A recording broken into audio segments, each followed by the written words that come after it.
Hi everybody, thanks for listening in. My name is Katrina Lee and I am a dance medicine physical therapist, and I'm here today to talk about how to maintain the power of your jumps for dancers when you don't have access to your regular dance classes. Welcome to part 1.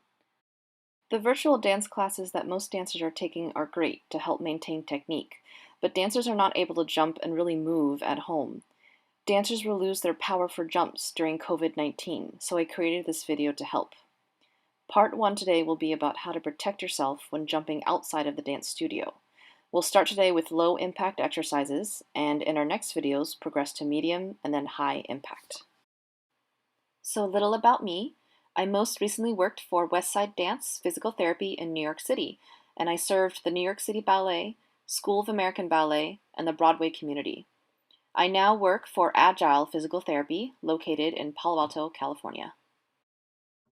So please be aware, this is meant to be informational and not to be used as medical advice. Training for jumps or jumping in general comes with an increased risk of injury if done improperly.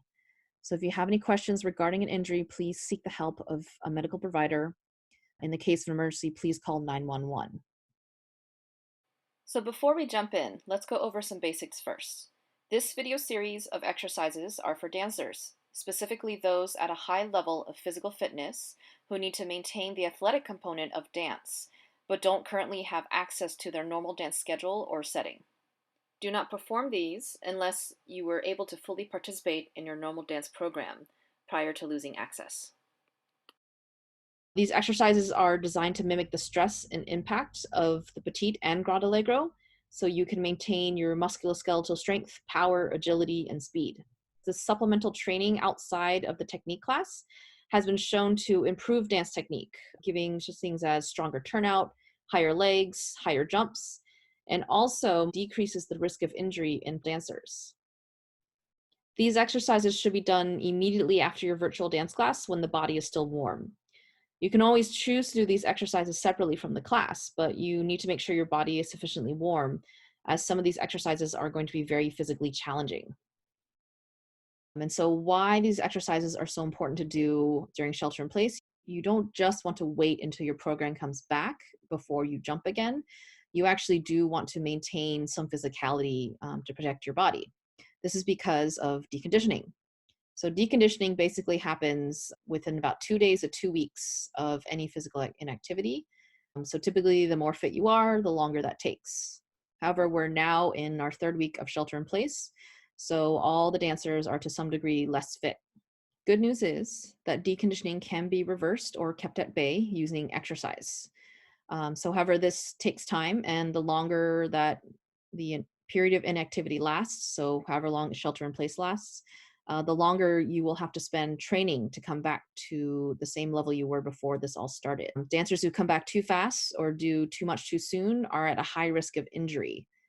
So those professional dancers who have jobs or gigs that they have to return to with very rigorous schedules, or say if you were a dance student, you have an upcoming competition, performance, company auditions, or summer intensives lined up, you need to continue training outside of your virtual dance class during this time.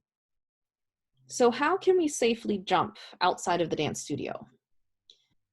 So dance studios typically have a sprung floor, which is essential for jump training because it absorbs impact and helps to protect the body from any bone or joint injury.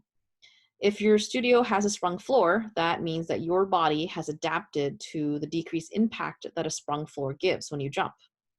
This means you need to know how to protect yourself when jumping outside of the dance studio. Many of the exercises are going to be done in parallel. This way you don't need the slide of the marley floor or the spring of the dance floor to do the movement correctly. Jumping in parallel also gives the same benefits on the musculoskeletal body as jumping in turnout. And so you get the same strength training benefits on muscles and bones, while also protecting the joints from excessive impact and wearing. Another thing you can do is just when you're jumping in general is work on trying to land softly. So that's quietly with control, working that toe ball heel. And that will also help protect your joints and help you with longevity of your body. Wearing sneakers can also help absorb impact, especially ones with thick rubber soles. Make sure you're wearing a court sneaker, not a running sneaker.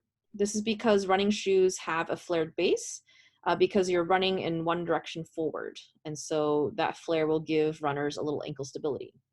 But we are going to be jumping in all directions. So the sneakers that you want are the ones that you can typically wear at the gym, to play tennis or racquetball, really anything that lets you move all directions. So these exercises can be done either at home or outside. Find synthetic rubber surfaces, which are the best substitute for a sprung floor in terms of absorbing impact. If outside, jump on school tracks and playgrounds if they are open. You could also use astroturf, grass, or dirt, but use caution as these surfaces are not smooth and can be slippery. At home, you can jump on low-pile carpeted floors. If you only have hardwood floor, you can lay down home gym mats, non-slip yoga mats, rubber exercise mats, or, in a pinch, chef mats. You can also wear your rubber-soled sneakers for extra protection. Make sure your foundation is wood and not concrete. Absolutely do not jump directly on cement or tile.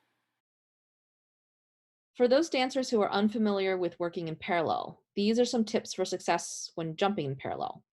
How you push off and land in parallel is different than when you're turned out.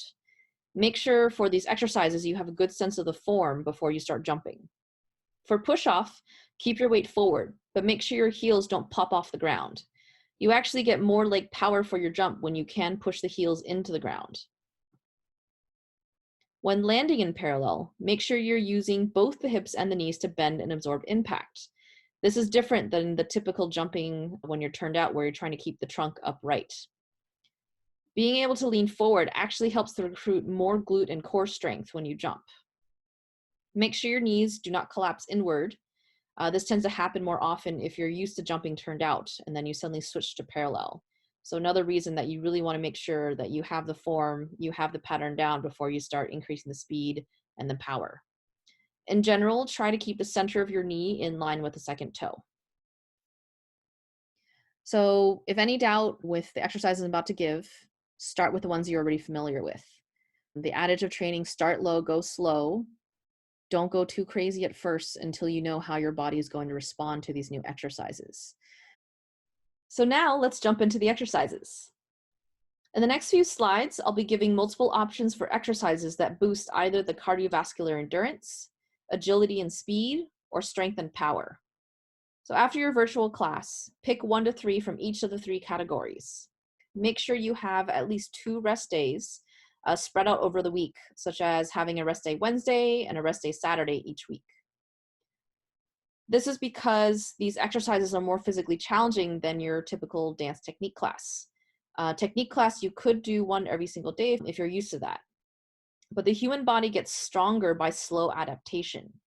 Each time you load and stress the body, so when you do your very intense exercises, you always have to follow up with a day of rest and recovery, because this is when new muscle fibers and bone cells are built. And over time, you progressively get stronger and stronger and can tolerate more. So our first category is cardiovascular endurance. When the body begins to decondition, endurance is the first to go. The nice thing is that to help maintain your endurance is that really you can do anything. You just want to make sure that your heart rate goes up and your breath gets faster. Basically, the adage is move until you have a hard time talking, because that's how you know that you're working that endurance. To maintain endurance for high athletes, you want to hit a minimum of 150 minutes of cardio per week, but you get even more benefit if you can do 300 minutes of cardio per week. So the nice thing is dance technique class does count for this category. So the minutes that you're putting into dance class, as long as you're moving and your heart rate is going up, they all still count for those 300 minutes of cardio per week.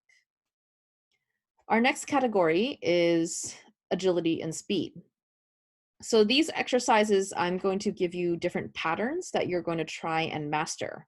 But once you master them, start slow, build up the speed, and see if you can do them as quick as you can, maintaining an even rhythm. So in general, some tips for agility is you want to try to keep the head up, keep the body upright, the knees are soft, the elbows are bent, and you're working on just really quick, light feet.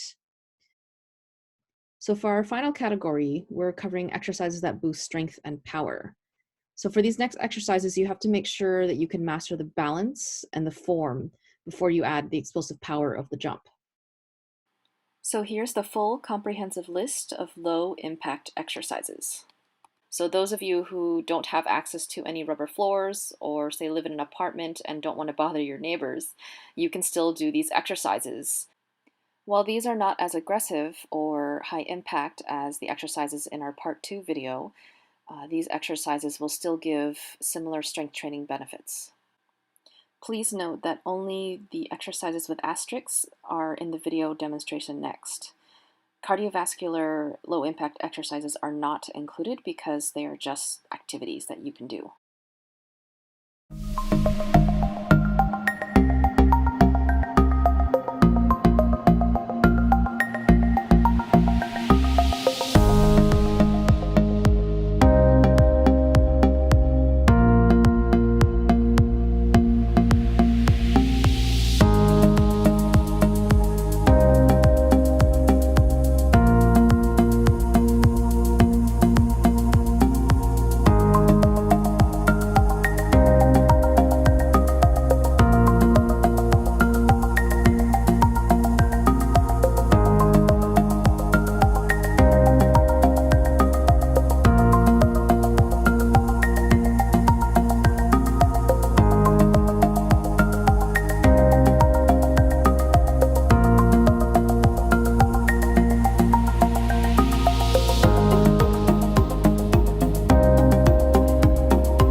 If you're not sure about any of these exercises, or you would like an individualized consultation, I am available for physical therapy and wellness consultations by telemedicine.